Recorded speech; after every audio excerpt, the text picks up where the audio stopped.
Hi, so thanks so much for working with my piece currency here. In case you need to get a hold of me or if there's any issues, I do want to just say that my contact information is on my business card taped to the box. So feel free to reach out if you want me to FaceTime with you to open it or anything. But thanks so much for watching these videos before you unpack.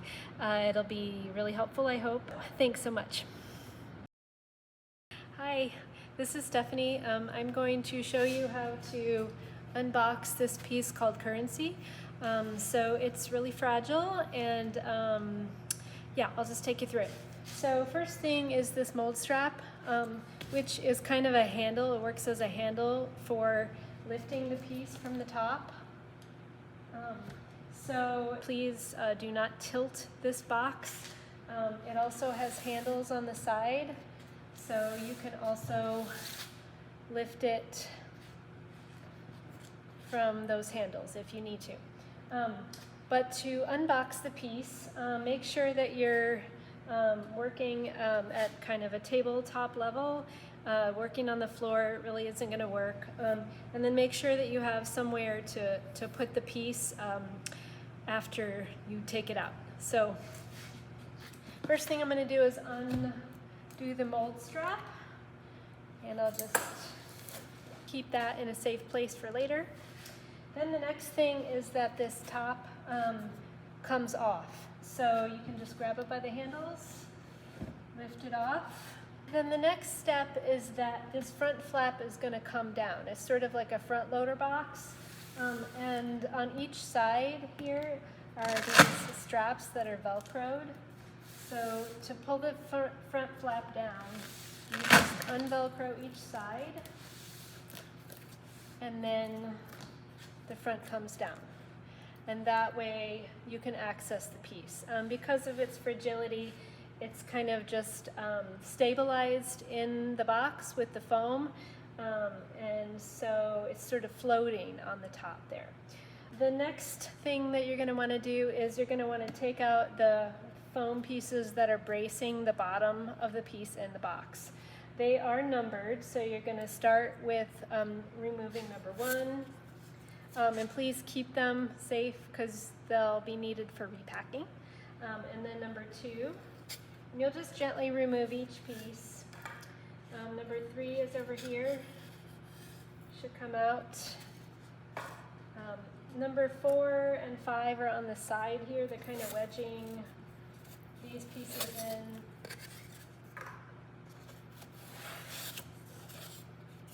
And then number 6 is on the side here. Take care to not bump into the piece when you're taking the foam out. And then the last one is this one in the front, number 7. So that should allow you to access the piece from underneath here. So what I'm going to do is very gently try to get my hands underneath the piece. You can see that here. My hands are underneath, and I'm going to reach as far as I can underneath. I'm going to lift straight up, very gently, trying not to touch the top of the box, and I'm going to pull the piece straight out and put it down. All of this fluff here is just keeping these various parts from jiggling during transport. So you can just very gently unwrap the saran wrap and then take the fluff off just bit by bit.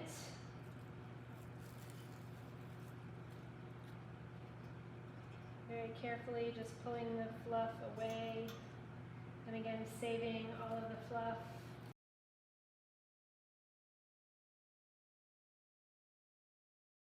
And so all that fluff was just keeping these dangling parts from moving around. to lift the piece and to move it around, you should be fine if you just lift it from the bottom. So grab it from either side, and then you can lift up from the bottom. It's hollow underneath. And that is how you're going to be moving the piece around. So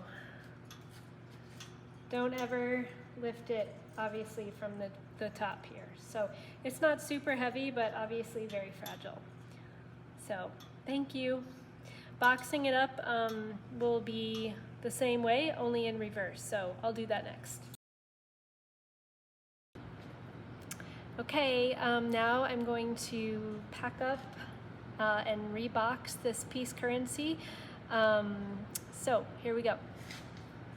First thing to do is to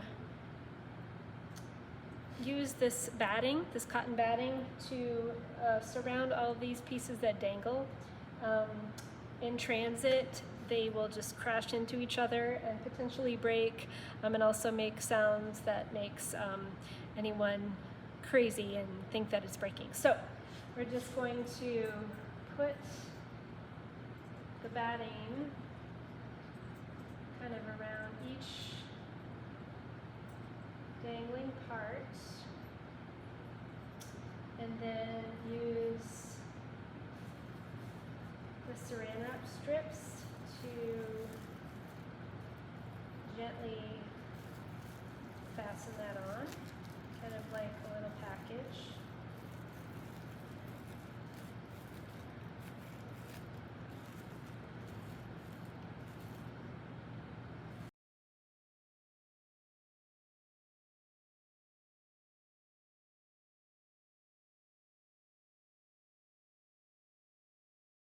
So there are a total of about 9 little bundles here, and then I'm going to add a little extra foam just between some of the moving parts for stability. Okay, so now we're going to load the piece into the box and make sure that you have it facing the right side. So the front you can identify because there's some little drips that are hanging over the edges. There are no drips in the back that are hanging over the edges of this brown base here. To lift it again, you're going to only lift it from the bottom. Just very carefully lift it from the bottom, and then you're going to place it without all the other removed parts in there. So anything without a number should still be in there. All the numbered pieces of foam should not be in there anymore. So we're going to line up the shape of the piece.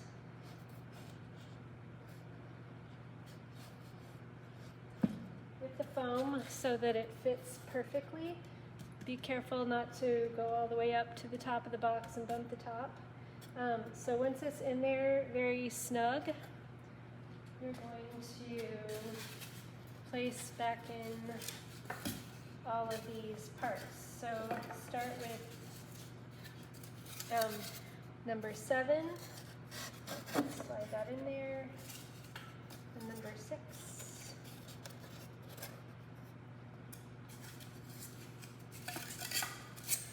Number 4 and 5 are a little squirrely. They're just kind of designed to keep this side part stable. So wedge it in there so that nothing moves around.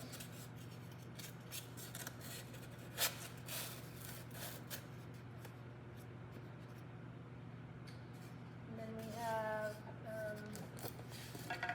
number 3.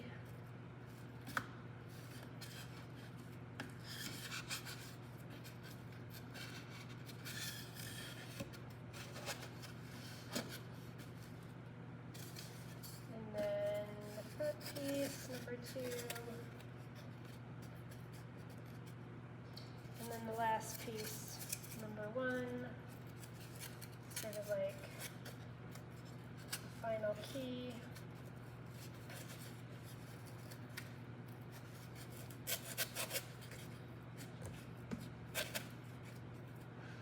Okay, so now the piece Nothing should move. All of these foam parts should be very stable and secure.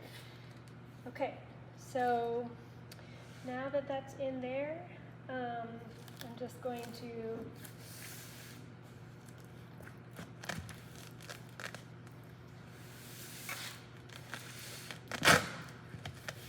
the Velcro flaps connected on the side. We're going to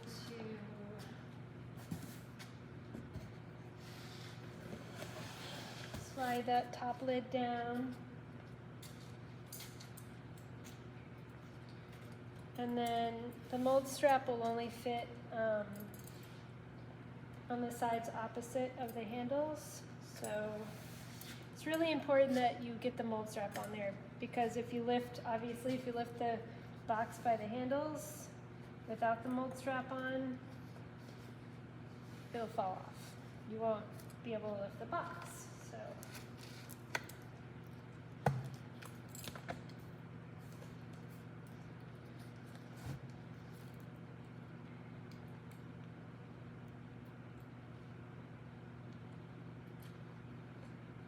give yourself a little bit of slack so we don't completely distort the box.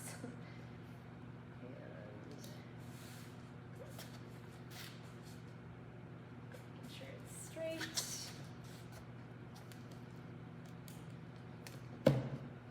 Okay, there we go. Should be able to move it around now easily. Thank you.